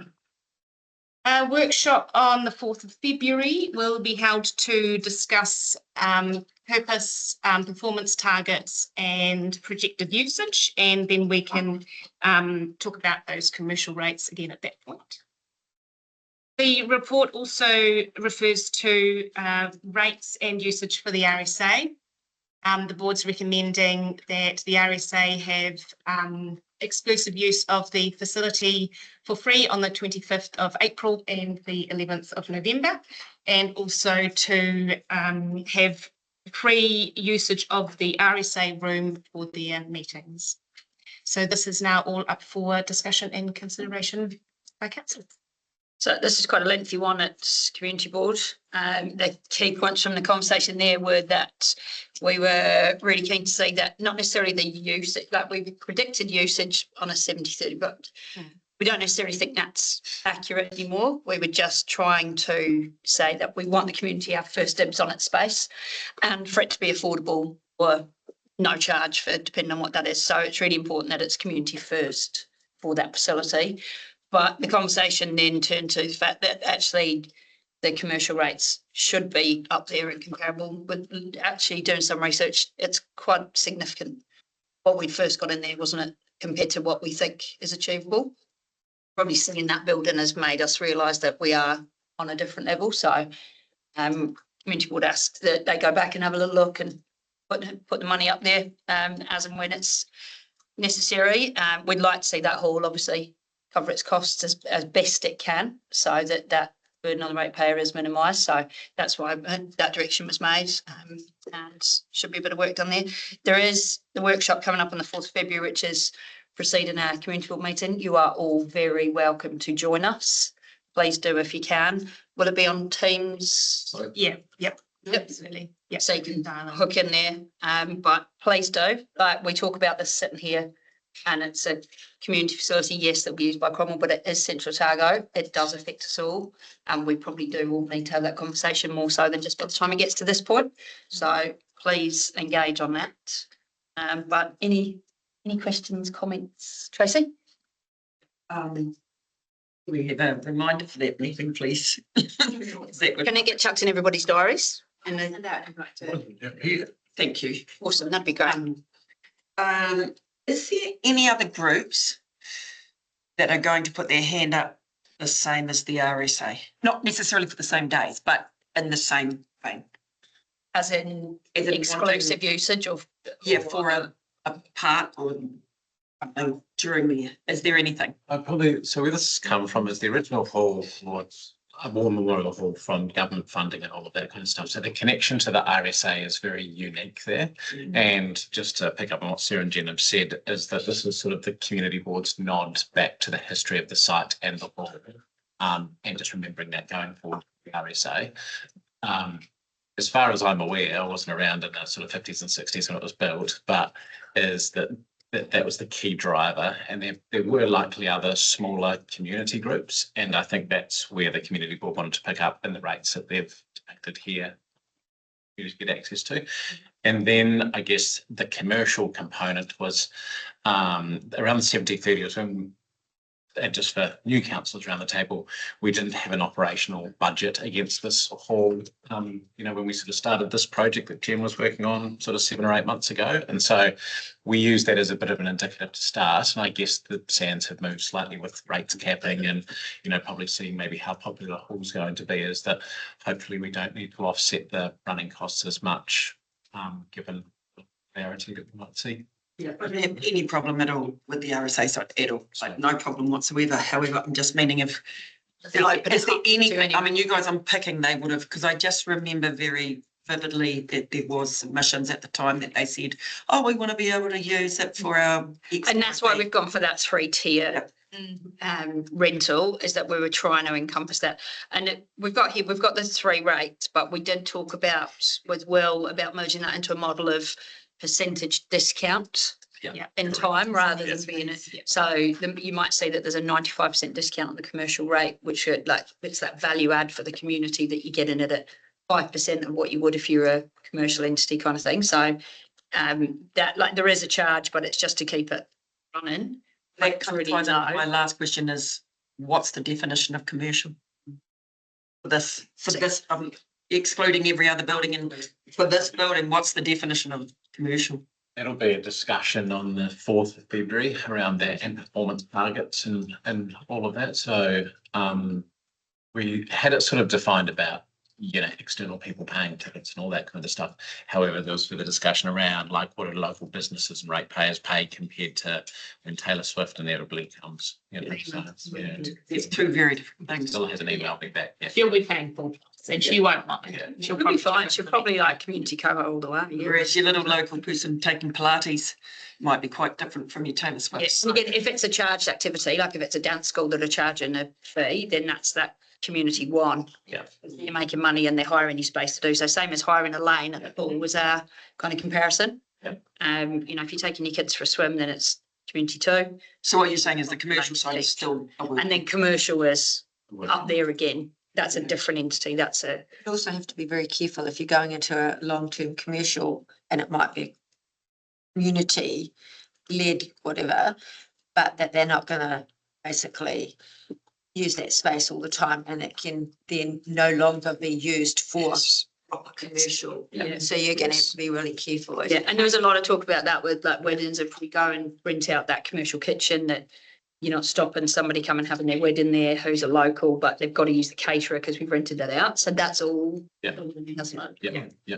And we have sort of similar challenges when it comes to, like, say, Signs of the Big Fruit, for example, like a not-for-profit type thing gets a much better rate than, say, a commercial business. And as things get more popular, they go up through that, through that tier, and that'll be something we just have to iron out over the next couple of years too.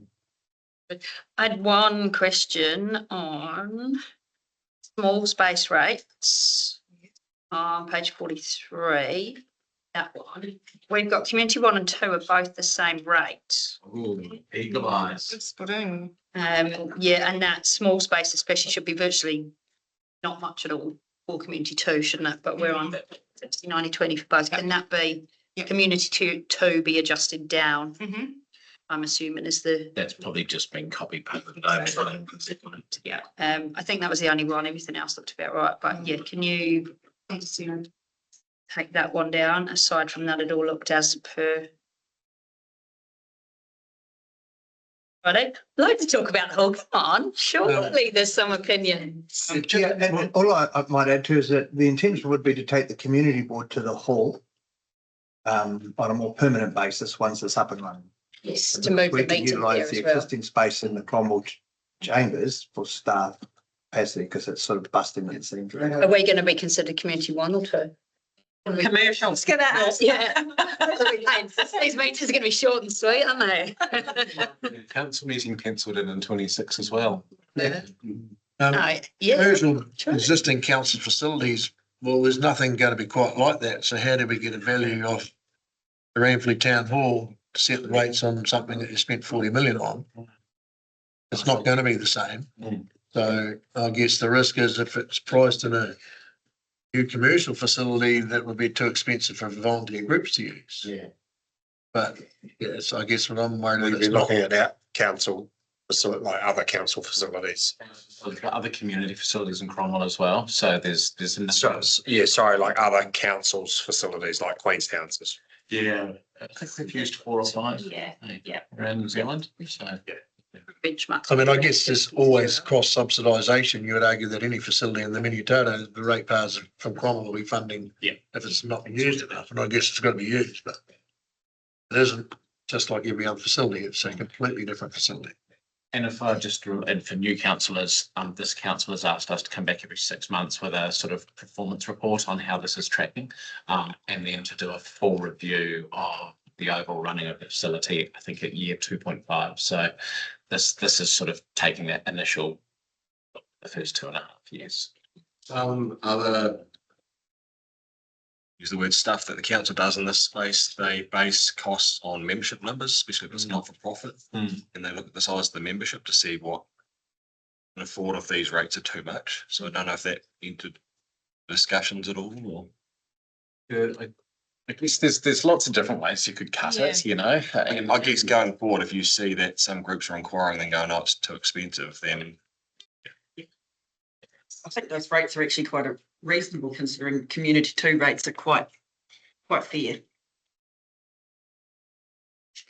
And we do have quite a few groups and stuff coming up now where we've sort of socialised these prices and they're comfortable with it too. So that these wouldn't take effect obviously till it's open in 26. It just means that we can start locking a few people in now. Yeah, the trick is that we're trying to make sure we cover the cost as best we can and we sell this. And I think Mike's point that was picked up by the media particularly was that we were underselling ourselves, and we're on a new journey here and turn it into commercial landlords. So it's good. Yeah, look, your bits of paper, there you go. But that's the trick is we built this hall for a reason, and we've got to remember that what it was there for, what it's replaced, and it must continue to do that for the community, but it needs to pay for itself. We need to back ourselves and charge out at what it's worth, and that will be self-perpetuating then, won't it? So we've got to get that right, but that takes all of us, and that's going to take a bit of work, isn't it? Probably. Like, this isn't the be all and end all, and we'll just see how it goes and adjust it accordingly, but it can have a good impact on paying for itself. I think, and much more so. I think we're much more confident after all of this work just to get that to a good point where it's not a real rate burden. Is that what you don't want? All right, no, A to H. Tracy, oh, no, just checking. Too late, Bob, so she knows. All in favour? Aye. Against? Carried? 12.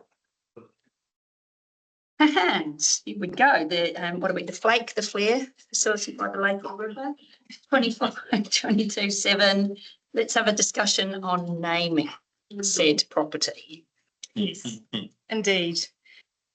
So again, I'll take the report as read, and yes, this is to consider and discuss a name for the venue, and probably more so a process on how we might get to that name.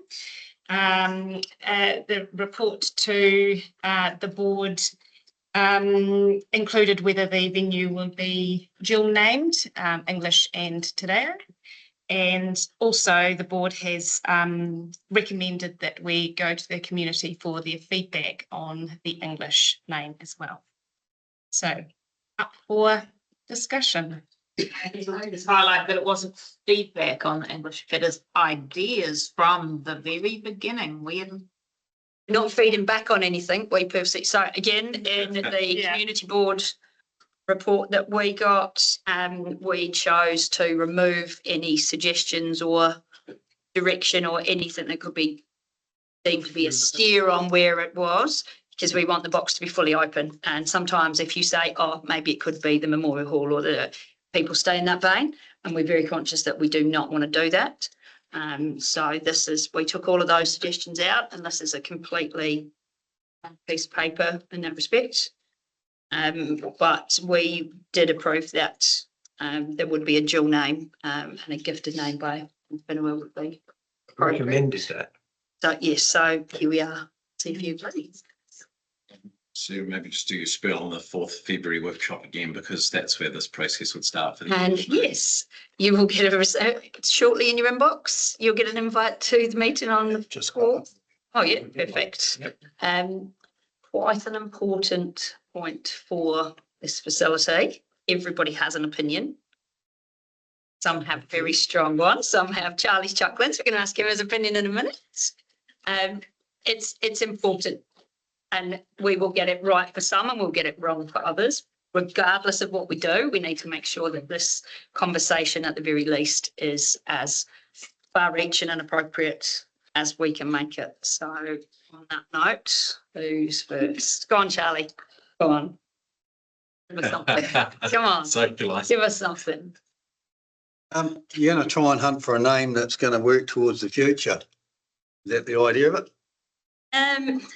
Something that's not limiting was probably where our discussion went, and talking to other businesses and everything else and people who market similar facilities. And this ties back into the fees and charges. If you want to sell something, does everybody know where Cromwell is internationally? Possibly not. Central Otago, well recognised. Is Central Otago a better brand?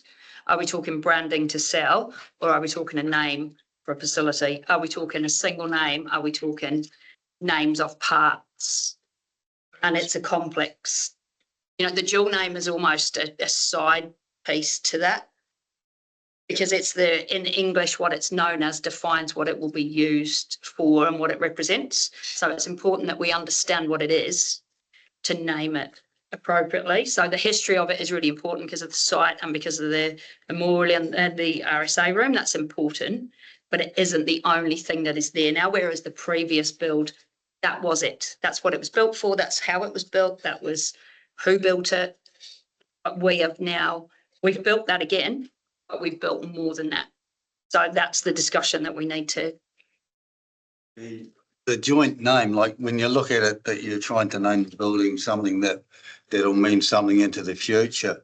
We're going to, us that are here now, are going to be outnumbered by immigrants, probably by about 70%. I'm an immigrant. Almost a local, but I'm an immigrant. Years ago. Hands up if you were born here and raised here and lived here. Go on. You're probably the only one, aren't you? Oh, no. Oh, there you go. Good one here. No, don't go far from if you do. I think the other thing is we also have to consider whether we name parts of the Yep, complex. and that again is the. Yeah. There could be one name for the auditorium, for example, and another name for the whole complex. Yep. And again, that's that discussion as to what are we naming is probably the first of that. Sorry, carry on. Do you mind if I touch on the process of this as well? Yeah, go.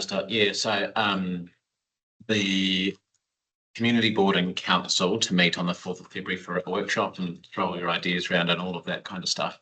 And then obviously the facility's going to be opening in July, so we need to sign up and made and everything a little bit earlier. So we will be getting community feedback, just looking over at my comments.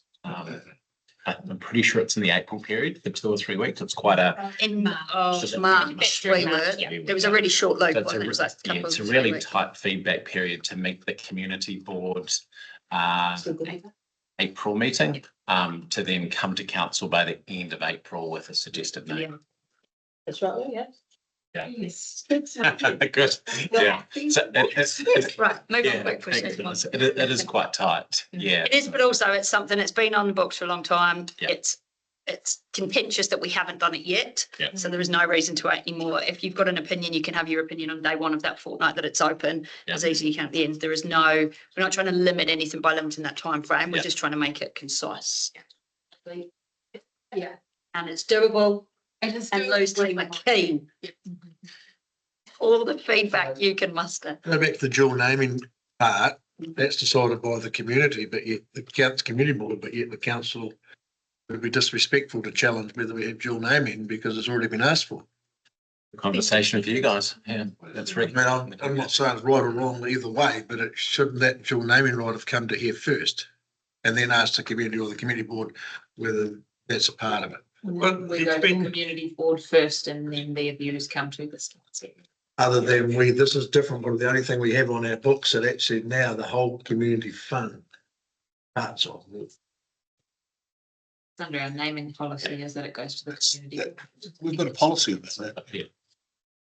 So it's been recommended by the community board and then it's up to us to We're actually. now here to endorse or otherwise that. Endorse, So, yeah. yeah, your recommendations are as per community board's decisions.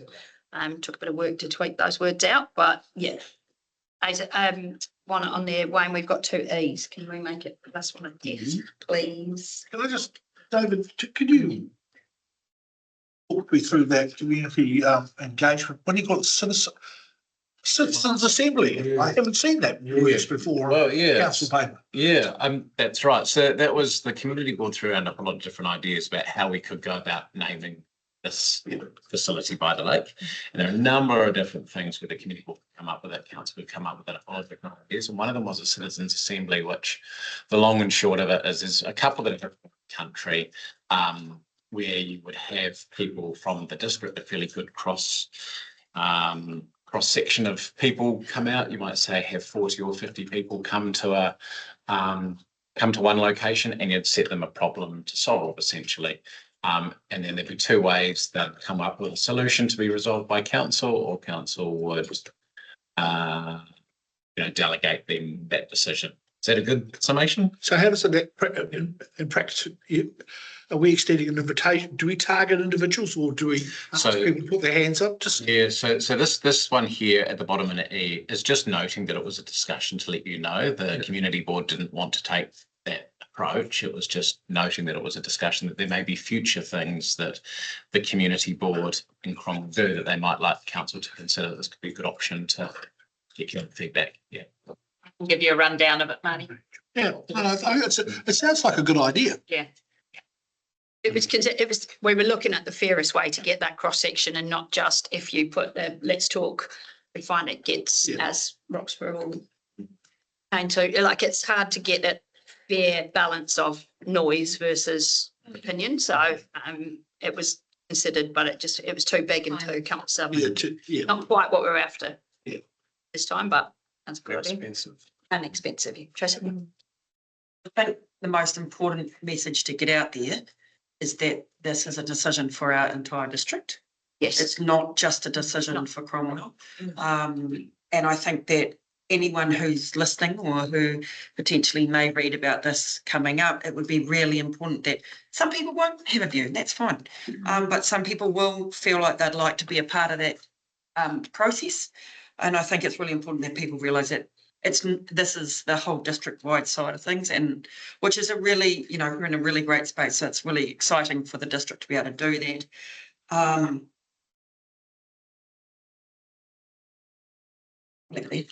Part of what we talked about was taking that consultation, like we looked at schools or, you ask the kids what they think they're going to be like, Charles, they're the ones that are going to be, what do they think? But not just the Cromwell schools, go to Manitoba School, go to Roxbury School, go to Dunstan, Lakes Primary, ask those kids as well, because what we see as our locality is quite different. Like kids grow up in a different world now that it's not quite the same to them. So Cromwell might not mean the same to somebody from Alex that's 7 as opposed to somebody that's 37. Is there a possibility that, some of the schools could actually have a walkthrough? Quite a few have. They have been. It's one of the most visited non-public sites in town. I think. Gets more visitors than the mall. So does the cemetery. It's the cemetery. Yeah. They could get round as dirt there. I was aware that the Cromwell schools had, but I wasn't aware that. There's all sorts of groups going through there, and that's a continuing program, isn't it? Yeah, we even did a tour this Saturday just been. I think we're over 1,200 people through And it's right across the district, Dunedin and further afield as well, so. To groups from. Three to Another one's next year. fours? Yeah. We're doing 3 or 4 a week right now, so, Yeah. yeah.